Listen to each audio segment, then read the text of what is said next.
بسم الله الرحمن الرحيم. ياسين والقرآن الحكيم إنك لمن المرسلين على صراط مستقيم تنزيل العزيز الرحيم لتنذر قوما ما أنذر آباؤهم فهم غافلون لقد حق القول على أكثرهم فهم لا يؤمنون إنا جعلنا في أعناقهم أغلالا فهي إلى الأذقان فهم مقمحون وجعلنا من بين أيديهم سدا ومن خلفهم سدا فأغشيناهم فهم لا يبصرون وسواء عليهم أأنذرتهم أم لم تنذرهم لا يؤمنون إنما تنذر من اتبع الذكر وخشي الرحمن بالغيب فبشره بمغفرة وأجر كريم إنا نحن نحيي الموتى ونكتب ما قدموا وآثارهم وكل شيء أحصيناه في إمام مبين واضرب لهم مثلا أصحاب القرية إذ جاءها المرسلون إذ أرسلنا إليهم اثنين فكذبوهما فعززنا بثالث فقالوا إنا إليكم مرسلون قالوا ما أنتم إلا بشر مثلنا وما أنزل الرحمن من شيء إن أنتم إلا تكذبون قالوا ربنا يعلم إنا إليكم لمرسلون وما علينا إلا البلاغ المبين قالوا إنا تطيرنا بكم لئن لم تنتهوا لنرجمنكم وليمسنكم منا عذاب أليم قالوا طائركم معكم أئن ذكرتم بل أنتم قوم مسرفون وجاء من أقصى المدينة رجل يسعى قال يا قوم اتبعوا المرسلين اتبعوا من لا يسألكم أجرا وهم مهتدون وما لي لا أعبد الذي فطرني وإليه ترجعون أأتخذ من دونه آلهة إن يردني الرحمن بضر لا تغن عني شفاعتهم شيئا ولا ينقذون إني إذا لفي ضلال مبين إني آمنت بربكم فاسمعون قيل ادخل الجنة قال يا ليت قومي يعلمون بما غفر لي ربي وجعلني من المكرمين وما أنزلنا على قومه من بعده من جند من السماء وما كنا منزلين إن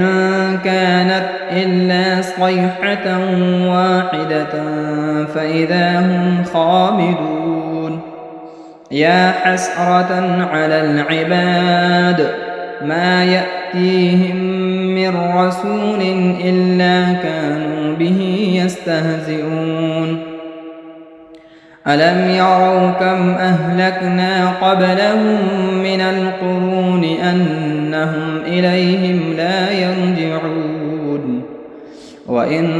كل لما جميع لدينا محضرون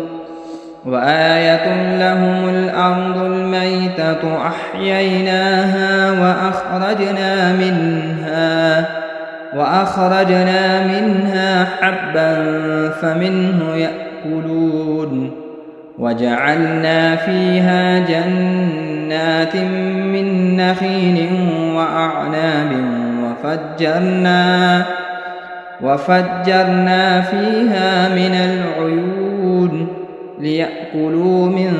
ثمره وما عملته أيديهم أفلا يشكرون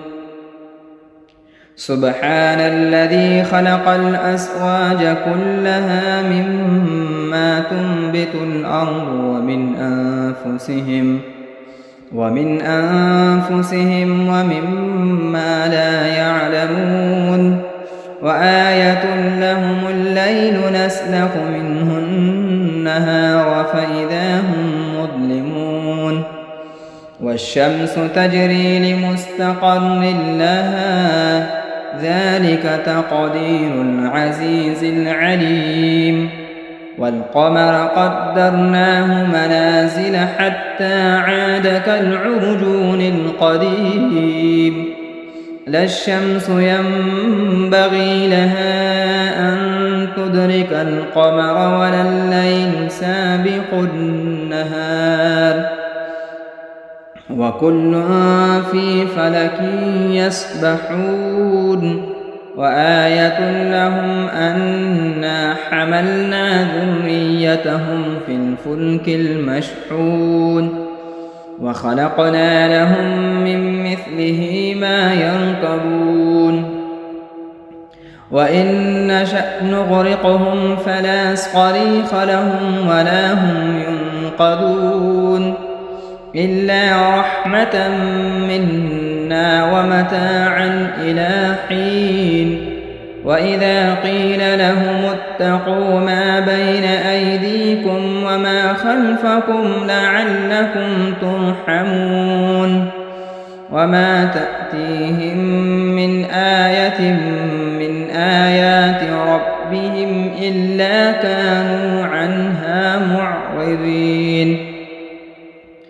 وإذا قيل لهم أنفقوا مما رزقكم الله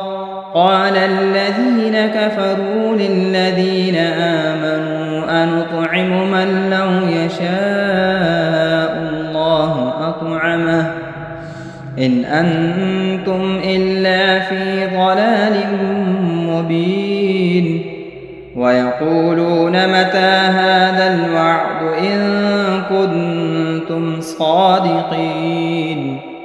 ما ينظرون إلا صيحة واحدة تأخذهم وهم يخصمون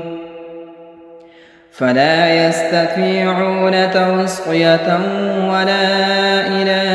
أهلهم يرجعون ونفخ في الصور فإذا هم من الأجداث إلى ربهم ينسلون قالوا يا ويلنا من بعثنا من مرقدنا هذا ما وعد الرحمن وصدق المرسلون إن كانت إلا صيحة واحدة فإذا هم جميع لدينا محضرون فاليوم لا تظلم نفس شيئا ولا تجزون إلا ما كنتم تعملون إن أصحاب الجنة اليوم في شغل فاكهون هم وأزواجهم في ظلال على الأرائك متكئون لهم فيها فاكهة ولهم ما يدعون سلام قولا من رب رحيم وامتازوا اليوم أيها المجرمون ألم أعهد إليكم يا بني آدم أن لا تعبدوا الشيطان إنه لكم عدو مبين وأن اعبدوني هذا صراط مستقيم ولقد أضل منكم جبلا كثيرا أفلم تكونوا تعقلون هذه جهنم التي كنتم توعدون اصلوها اليوم بما كنتم تكفرون اليوم نختم على أفواههم وتكلمنا أيديهم وتشهد أرجلهم بما كانوا يكسبون ولو نشاء لطمسنا على أعينهم فاستبقوا الصراط فأنى يبصرون ولو نشاء لمسخناهم على مكانتهم فما استطاعوا مضيا ولا يرجعون ومن نعمره ننكسه في الخلق أفلا يعقلون وما علمناه الشعر وما ينبغي له إن هو إلا ذكر وقرآن مبين لينذر من كان حيا ويحق القول على الكافرين أولم يروا أنا خلقنا لهم مما عملت أيدينا أنعاما فهم لها مالكون وذللناها لهم فمنها ركوبهم ومنها يأكلون ولهم فيها منافع ومشارب أفلا يشكرون واتخذوا من دون الله آلهة لعلهم ينصرون لا يستطيعون نصرهم وهم لهم جند محضرون فلا يحزنك قولهم إنا نعلم ما يسرون وما يعلنون أولم ير الإنسان أنا خلقناه من نطفة فإذا هو خصيم مبين وضرب لنا مثلا ونسي خلقه قال من يحيي العظام وهي رميم قل يحييها الذي أنشأها أول مرة وهو بكل خلق عليم الذي جعل لكم من الشجر الأخضر نارا فإذا أنتم منه توقدون أوليس الذي خلق السماوات والأرض بقادر على أن يخلق مثلهم بلى وهو الخلاق العليم إنما أمره إذا أراد شيئا أن يقول له كن فيكون فسبحان الذي بيده ملكوت كل شيء وإليه ترجعون بسم الله الرحمن الرحيم الرحمن علم القرآن خلق الإنسان علمه البيان الشمس والقمر بحسبان والنجم والشجر يسجدان والسماء رفعها ووضع الميزان ألا تطغوا في الميزان وأقيموا الوزن بالقسط ولا تخسروا الميزان والأرض وضعها للأنام فيها فاكهة والنخل ذات الأكمام والحب ذو العصف والريحان فبأي آلاء ربكما تكذبان خلق الإنسان من صلصال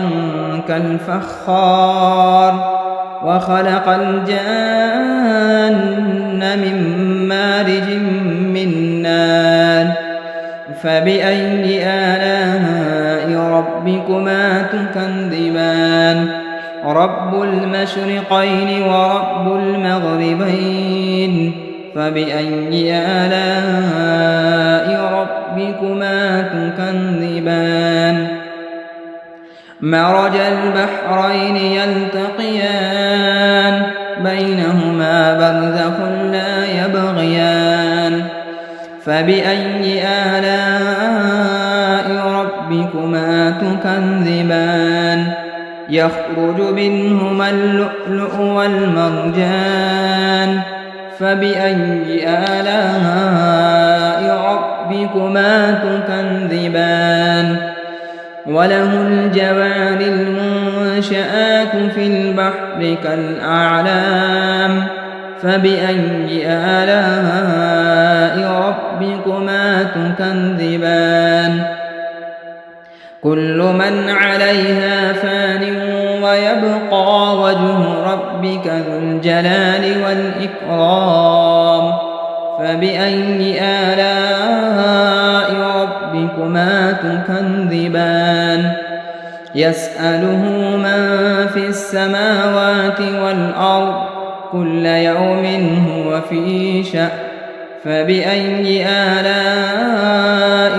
ربكما تكذبان سنفرغ لكم أيها الثقلان فبأي آلاء ربكما تكذبان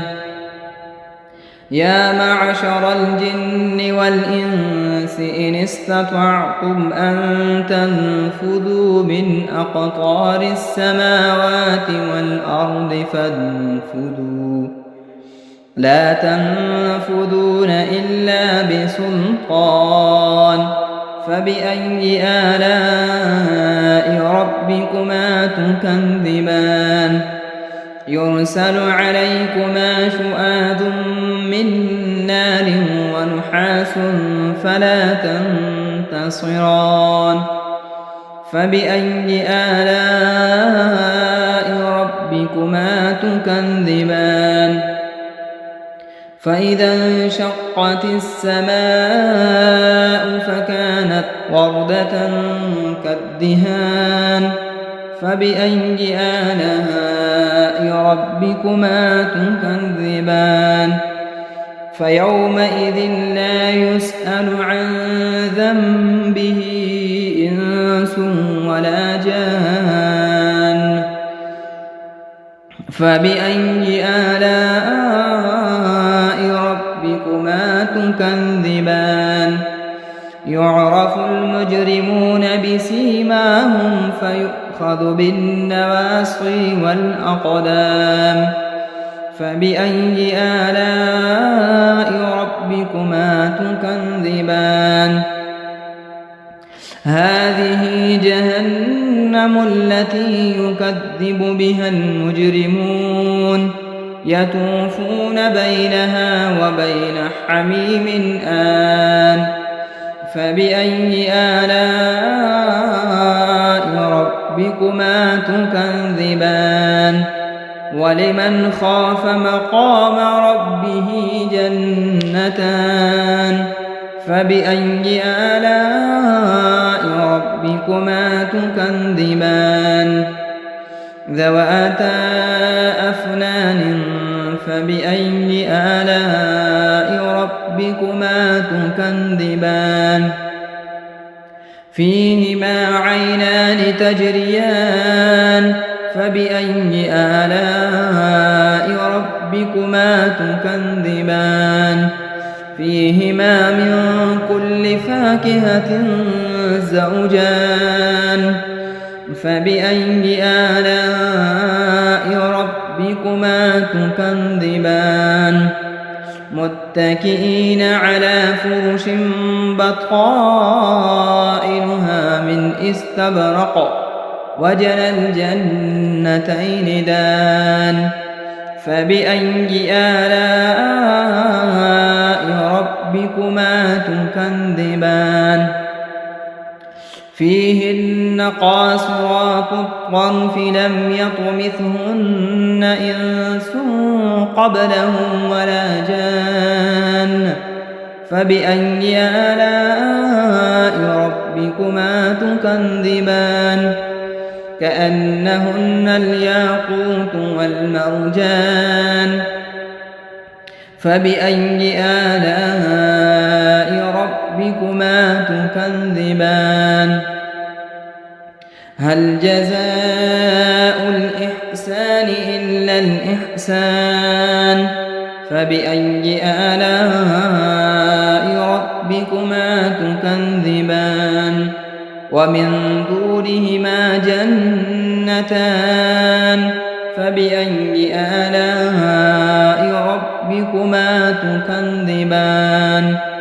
مدهامتان فبأي آلاء ربكما تكذبان فيهما عينان نضاختان فبأي آلاء ربكما تكذبان فيهما فاكهة ونخل ورمان فبأي آلاء ربكما تكذبان فيهن خيرات حسان فبأي آلاء ربكما تكذبان حور مقصورات في الخيام فبأي آلاء ربكما تكذبان لم يطمثهن إنس قبلهم ولا جان فبأي آلاء ربكما تكذبان متكئين على رفرف خضر وعبقري حسان فبأي آلاء ربكما تكذبان تبارك اسم ربك ذي الجلال والإكرام بسم الله الرحمن الرحيم إذا وقعت الواقعة ليس لوقعتها كاذبة خافضة رافعة إذا رجت الأرض رجا وبست الجبال بسا فكانت هباء منبثا وكنتم أزواجا ثلاثا فأصحاب الميمنة ما أصحاب الميمنة وأصحاب المشأمة ما أصحاب المشأمة والسابقون السابقون أولئك المقربون في جنات النعيم ثلة من الأولين وقليل من الآخرين على سرر موضونة متكئين عليها متقابلين يطوف عليهم ولدان مخلدون بأكواب وأباريق وكأس من معين لا يصدعون عنها ولا ينزفون وفاكهة مما يتخيرون ولحم طير مما يشتهون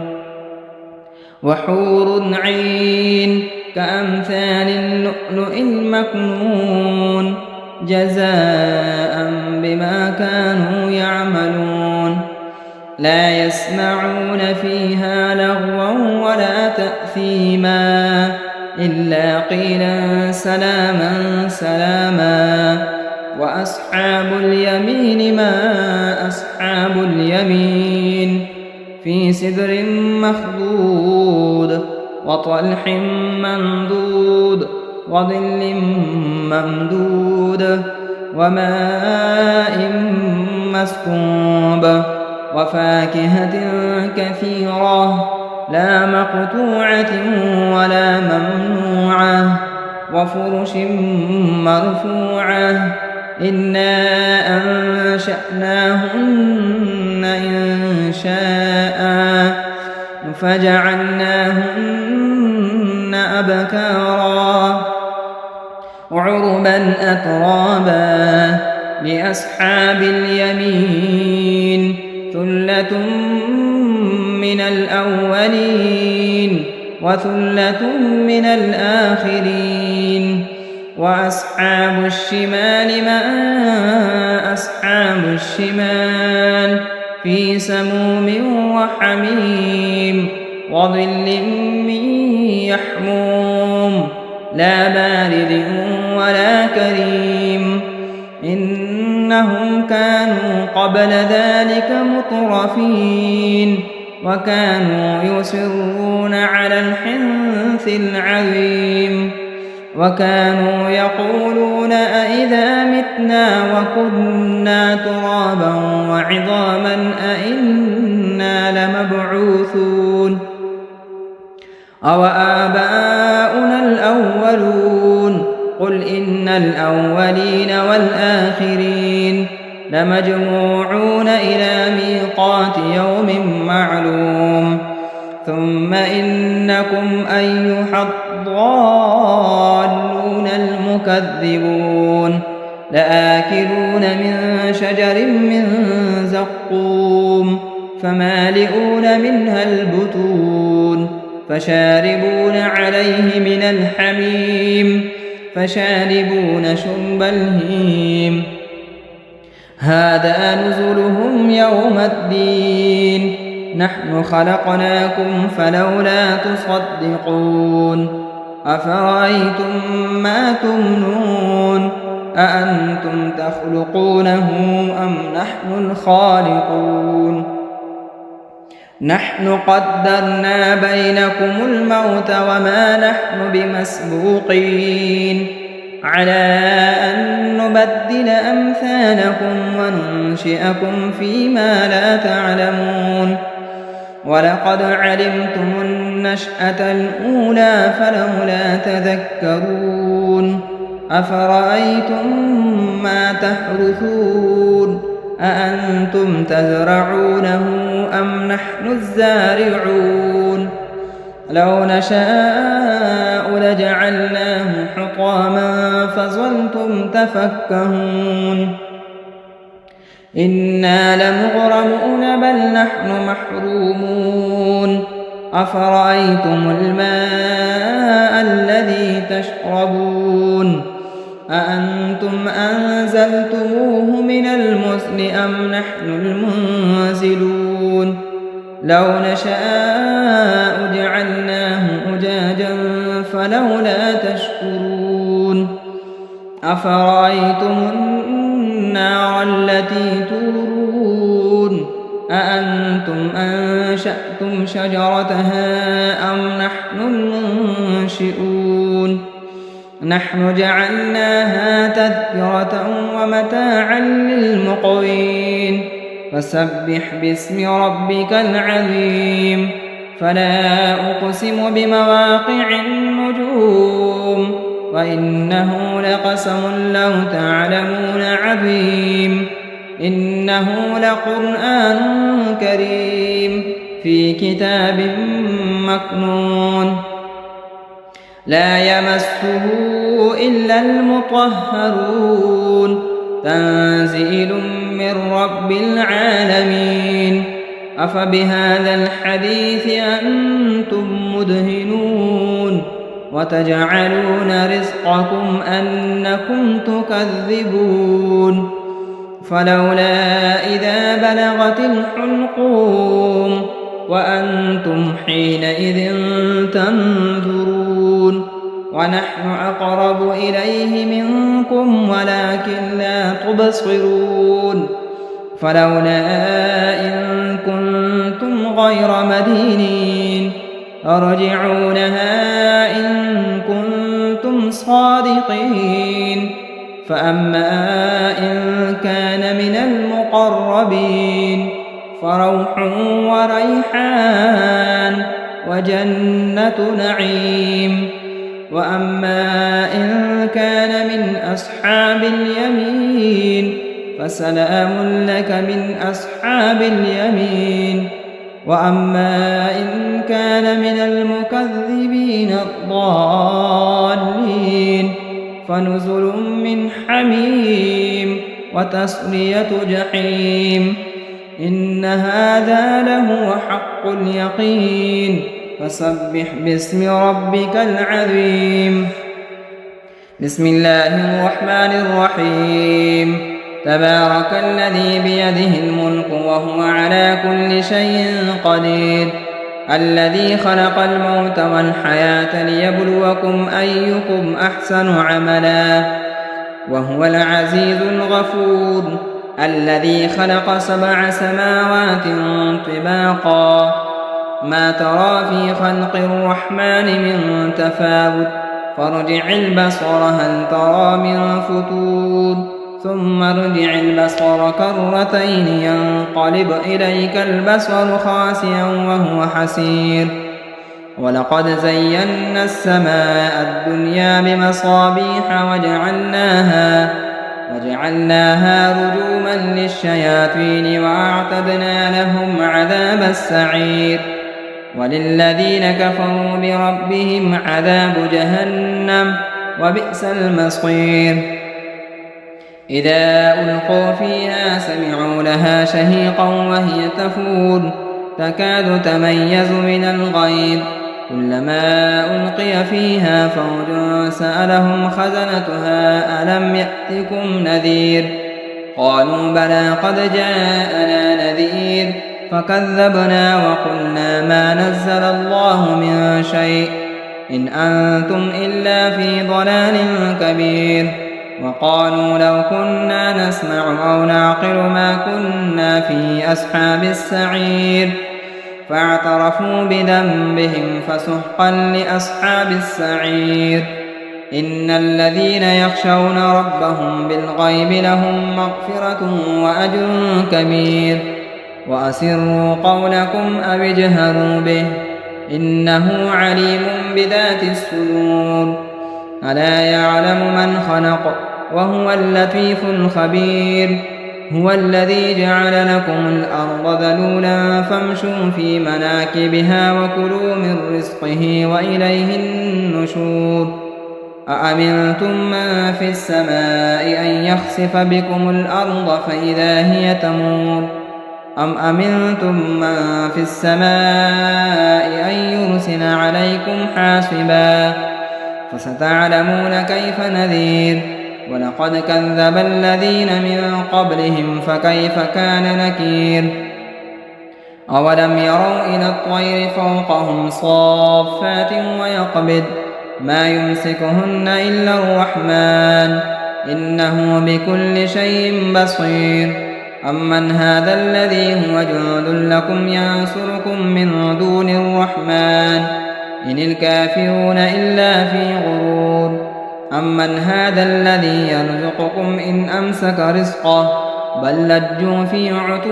ونفور أفمن يمشي مكبا على وجهه أهدى أمن يمشي سويا على صراط مستقيم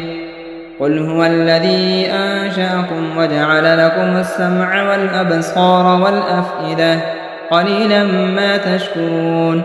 قل هو الذي ذرأكم في الأرض وإليه تحشرون ويقولون متى هذا الوعد إن كنتم صادقين قل إنما العلم عند الله وإنما أنا نذير مبين فلما رأوه زلفة سيئت وجوه الذين كفروا وقيل هذا الذي كنتم به تدعون قل أرأيتم إن أهلكني الله ومن معي أو رحمنا فمن يجير الكافرين من عذاب أليم قل هو الرحمن آمنا به وعليه توكلنا فستعلمون من هو في ضلال مبين قل أرأيتم إن أصبح ماؤكم غورا فمن يأتيكم بماء معين صدق الله مولانا العظيم.